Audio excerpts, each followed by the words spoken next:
ভারতে যে হারে মুসলিমদেরকে নির্যাতন করা হচ্ছে এটা অবিশ্বাস্য। পৃথিবীর কোনো দেশে মাইনরিটি জনগোষ্ঠীকে এইভাবে নির্যাতন করা হয় না। সম্প্রতি একটা ভিডিও প্রকাশ্যে এসেছে, যেটা মধ্যে দেখা যাচ্ছে উত্তরপ্রদেশে অর্থাৎ ইউপিতে তিনজন মুসলিম বৃদ্ধকে, প্রবীণ মুসলিমকে কিছু উচ্ছৃঙ্খল যুবক এমনভাবে থাপ্পড় মারছে, এমনভাবে প্রহার করছে, যেটা আসলে মুসলিম হিসাবে আমরা দেখতে পারি না। অত্যন্ত বিব্রতকর এবং প্রতিহিংসাপরায়ণ একটা রাষ্ট্র ভারত, যেখানে হানাহানি এবং বিশেষ করে সংখ্যালঘু যারা আছে তাদেরকে এত উচ্ছৃঙ্খলভাবে নির্যাতন করা হয়। পৃথিবীতে এত বেশি মানে সংখ্যালঘু জনগোষ্ঠীকে নির্যাতন পৃথিবীতে অন্য কোনো দেশে হয়তো বা হয় না।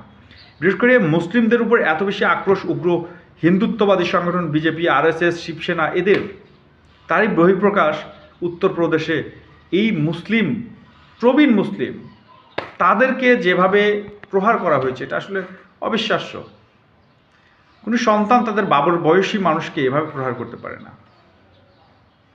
আমরা আশা করব যে ভারত সরকার, যদিও বিজেপি সরকার, এই উগ্র হিন্দুদের গুরু নরেন্দ্র মোদী, তিনি এই মুহূর্তে ক্ষমতায়, তারপরও আমরা আশা করব বৈশ্বিক চিন্তাভাবনা থেকেই ভারত সরকার এই জায়গা থেকে তাদের বাহিনীকে, অর্থাৎ শিবসেনা, আরএসএস যে সকল সংগঠন আছে তাদেরকে মুসলিম নিধনের বা মুসলিমদের হ্যারেস করা থেকে বিরত রাখবে। শুভকামনা।